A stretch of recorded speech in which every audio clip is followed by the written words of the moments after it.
Hey guys, Sko here. Today I'm making kind of a different video of showing you the process of how I go about building a deck, at least the first time that I have any particular deck idea. Not that this deck is going to blow anybody's mind, it's just a lot of people are kind of intimidated by the idea of building a deck for this game, so I just kind of wanted to show exactly what I do. I think it's very quick and easy, something that any of you should feel empowered to go out and do and experiment for yourself. So hopefully this is helpful. I apologize if it's going to be chaotic because it's not it's not really as well organized as you might think it is. So I have my Colossus cards set out here. We don't get the deck build with those. That'll stay 15 card set.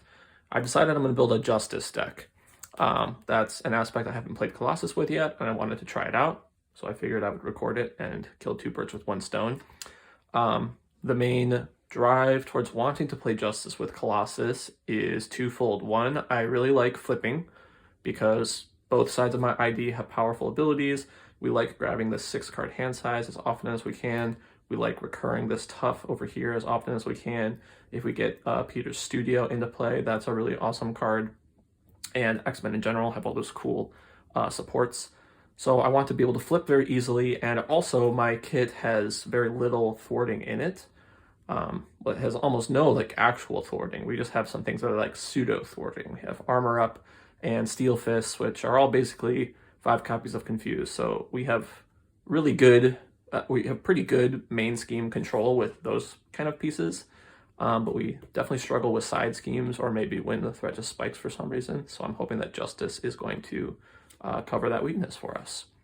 So, like I said, not going to be a super organized process here. I'm going to pull out my enormous pile of cards and just pick out the piles of cards that I can possibly include, which is going to be Basic, always a possibility, and Justice.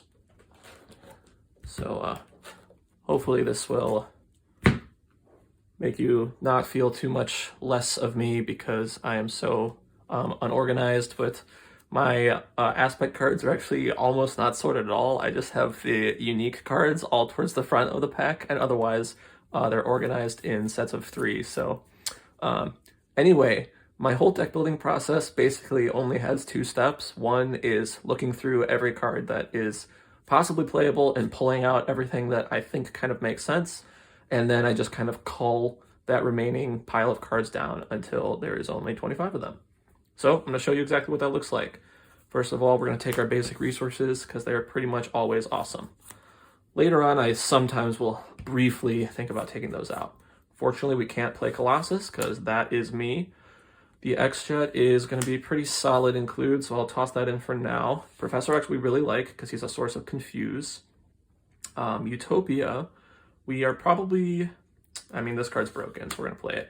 Cerebro, probably not. I don't think I'm going to have, what, 2 psionic allies? I'm not going to have it on too much, so I think we're going to pass on Cerebro right now. Same thing with X-Mansion. I want to flip often, but kind of not for them exactly. Storm for 4, probably fine. We'll just put her in for now. Angel's cheap. Danger Room is something we probably will want to use. That's a huge value engine for flipping down. Let's take Shadow and Steel because that card is great.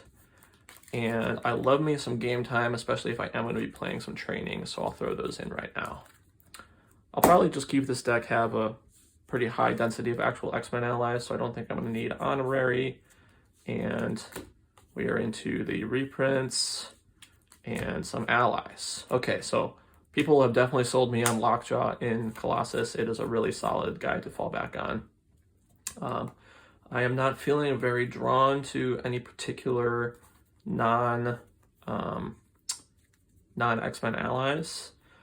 The Power in All of Us is something that always kind of ends up looking good. I'm just going to pass on it for now because it kind of annoys me.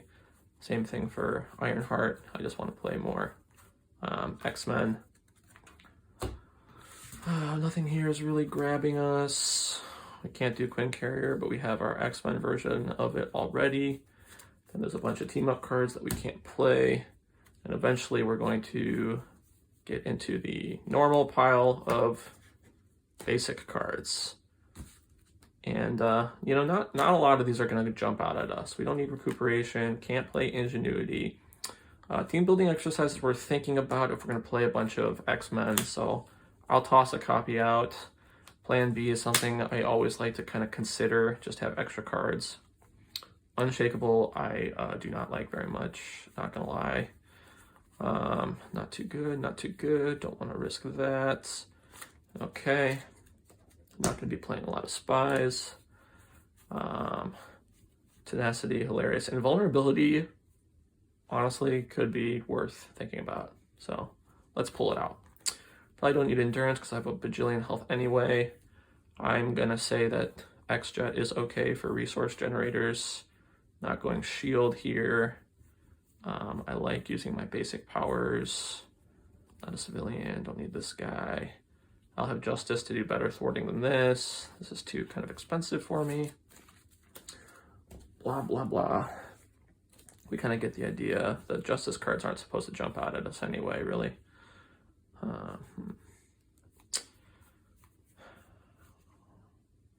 Sidearm is almost something worth thinking about if I'm game timing my allies quite a bit. Crew quarters is a great source of healing for most people. I'm going to be planning to just like not take damage in the first place, so I'm not going to pack that. Deft focus is amazing for Colossus, so that's kind of just an auto include there. Just kind of our resource generators, Asgard stuff. All right, and I'm not a mystic. So I went through all the basic cards and pulled out all the cards that look like even a little interesting to me. And I'll put those over to the side, and we're gonna go through Justice first. So, X-Men allies that are 3 cost with 2 thwart, definitely gonna be in. Banshee, I have not been thrilled with so far, but this is the deck for me to try him out, so we're gonna play him. Mission training, we're definitely gonna include maybe at least 2 to kind of danger room 2 of our allies on. I'll just pull out the whole playset for now. We're not psionic. Passion for justice. I kind of know that I'm going to want power of justice in this deck because I'm going to have these allies, and a card I'm certainly planning on playing is going to be Sonic Rifle to get confused against any villains that are susceptible to it. So I'm not going to want this one as like my 6th and 7th resource card, so I can definitely pass on that. Honestly, don't love cards like this very much, just to heal my allies. I'd rather just game time for that. Here's Power of Justice we mentioned. I'm definitely wanting that. One Way or Another is such a solid card. My greatest weakness basically is side schemes, so this doesn't feel like a good option for us anytime soon. Other cheap, generically good Justice allies are definitely worth thinking about. I have Utopia to get 4 allies out, but I don't know if that's going to happen very often. I've got a pretty good ally suite already. Agent Coulson and the Spycraft is kind of always worth thinking about, though. Yeah, we'll just pass it for now. I'll just be more X-Men focused for this deck, so slightly just making decisions based on theme, which is not always my speed, but you know, what are you gonna do? So in Justice we have 9 million thwart events, and it's really just about which ones you want to play and why. So for Justice, in my opinion, has always been pretty solid, and it's a nice combo with our Power of Justice. So I think I'm going to include those guys. Multitasking would be a lot stronger if we were using Sense, or that other card, the new Justice resource that we just put away. I am going to, we'll think about Clear the Area, because that's pretty awesome for solo, kind of whenever we don't flip, to clean the scheme and just be really cheap. These Overwatch, these cards that really key off of side schemes, I'm going to choose to not include right now, because I just kind of want to nuke the side schemes as soon as possible. Lay Down the Law, I don't love if I'm not kind of cheating and just changing between multiple hero forms. Crisis Averted is, you know, I think this is a very solid card in multiplayer. I don't think I'm going to need it much in solo. I'm not leaning into shield or aerial, so I can kind of ignore some of these guys. Skilled Investigator is worth thinking about a single copy of. Don't love these, don't have any of that trait. My basic thwart is not going to be very high, so I'm not really going to want it. Also don't need healing, because ideally we're going to be invincible. The van always ends up in here a little bit. Turn the Tide is a great option for damage. I think I'm going to pass on it right now because Colossus produces plenty of damage by himself. So I'm really looking for thwart in particular from my aspect cards. So similar story for Stealth Strike.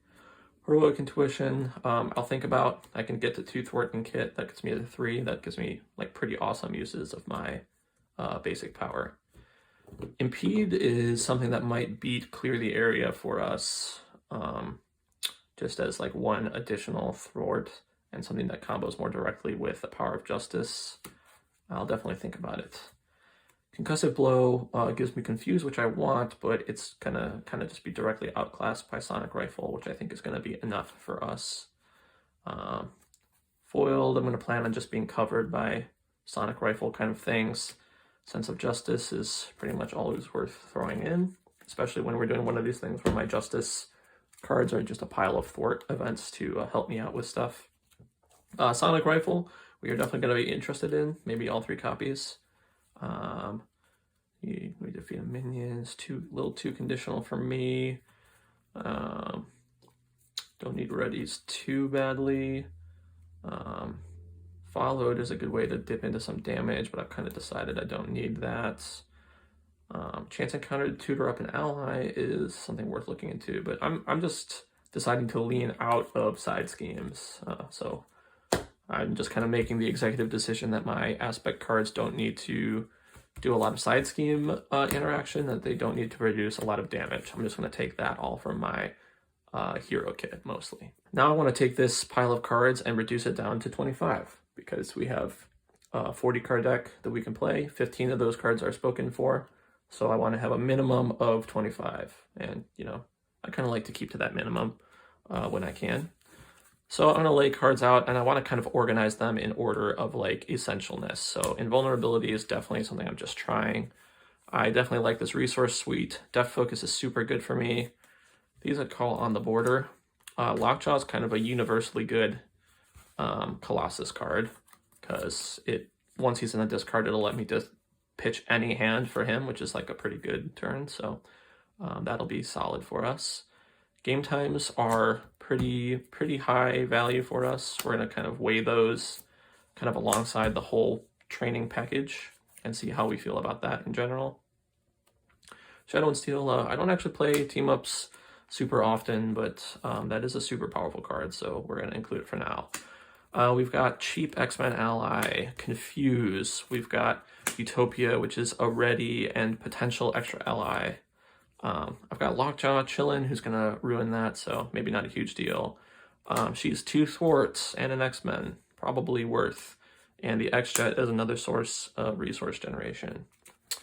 We've got X-Men Ally, X-Men Ally, X-Men Ally, more of the training package, resource generation. Heroic Intuition is just kind of general thwarty help. Under Surveillance is the same way. Skilled Investigator, I'm going to put that kind of in limbo for now. Sonic Rifle is going to be a really high priority for us. It's something so expensive and so sticky that I might not need all 3, but I'm kind of going to start with 3. And then I've got these 9 thwart events, which I'm going to start with in some arrangements. I'm just going to say off the top of my head, I'm going to start with 3 for Justice and probably call that okay. I'm going to hope that my allies and my confuses can actually cover most of my flipping. So if I were to actually take out every card I'm on the fence about, I'm probably still over. We got 5, 8, 11, 14, 15, 16, 19, 22, 23, 25 already, plus 7. So I'm 7 cards over 25, even if I take out all of these. So first of all, I want to see if any of these are really, really calling my name. I think if I'm flipping enough, then having extra cards to pitch to plan B is not going to be super likely. Team building exercise is something to definitely think about. I have got 6 X-Men allies in the deck, so that's not bad. I'll include it for now until I make cuts. But these guys I think we can pitch. Like I said, I think we've got enough thwarting for Justice and all of our confuses. Flipping itself is going to give me enough toughs. I'm just not choosing to lean into side schemes, and I think I have enough damage. So we'll call this good. Something I'm kind of feeling before I have even played this list is I think probably the game plan of having allies out with big thwart stats and game timing them makes my actual thwart events a little less needed. So I can probably cut back both of these packages. Danger Room is kind of like very, very high value if I am flipping, which I'm going to do anyway. So I'm going to include Danger Room. I think I'm going to keep 2 mission training, but I could definitely go down to only 2. And game time probably feels the same way. It's reliant on having an ally in play that has a training on it. It's basically a 0 cost thwart 3, which is pretty amazing, you know, even better than for Justice. Maybe we just lean entirely into allies as our thwarting. That would be kind of a fun, maybe that's a way to just play this deck a little differently than your average, maybe more boring Justice deck. So let's go ahead and turn that corner. All right, so now I'm gonna count us up a little bit. We're at 8, 11, 14, 15, 16, 17, 18, 19, 20, 21, 22, 23, 24, 25, 26, 27, 28. Okay, so to get to a fresh 40, I wanna cut 3 more cards. What are those gonna be? This is basically my threat control plan. Sonic Rifle, I think we can go down to 2. I do have 5 copies of Confuse in my actual deck. 3 Steel Fist and 2 Armor Up, which is like kind of a Confuse. So I think I'm really happy with 2 of those. Under Surveillance is maybe similarly overkill. I do feel like Heroic Intuition is maybe a very low value play for us.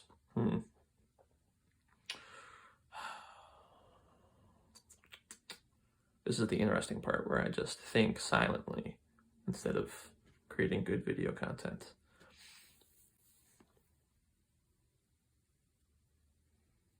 I think I'm gonna pitch Shadow and Steel.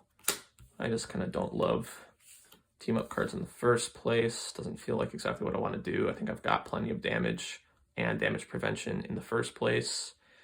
And one more cut. I think maybe Heroic Intuition feels like the weakest because my plan is to not really lean into my basic activations, but let my allies be controlling my thwarting. Okay, so here we go. If I've counted correctly, then we're at 25 cards, and it is a pretty solid list. Actually, this is probably a shell that works pretty well for a lot of people, not just Colossus. The heart of this deck looks like the X-Men allies, the fact that if you can flip relatively regularly, you can beef them up to like really high thwart stats and repeatedly use them and just generate tons of value. So that should allow me to have Scheme on lock. And then as backup for that, I have, you know, tons of Confuse falling out of my butt. I've got Under Surveillance, which is a kind of similar just backup. Lockjaw is kind of a Colossus specific thing. I like being able to play him from the discard pile if I have 4 resources that I can't use otherwise. Utopia, just solid card, part of the X-Men package. We've got some resource generation, just kind of evergreen, the X-Jet that I can use in hero mode. Team building exercise, similarly helping us put allies out in hero mode. Depth Focus, pretty amazing card for Colossus, covers pretty much everything we have. And these 5 resources. I'm more likely to keep the Power of Justice index for longer than I think some other people are. We can see now that I only have 6 targets for it, which is a little bit on the low side. Although, basically, I'm thinking that the 3-cost Sonic Rifle is like a very high priority play for me. So a card like Power of Justice that allows me to play that quicker and easier, I think is going to be worth a slot. But I'll let it hit the table, and then we'll see what I feel about it after that. Thanks, everybody, for watching. Peace.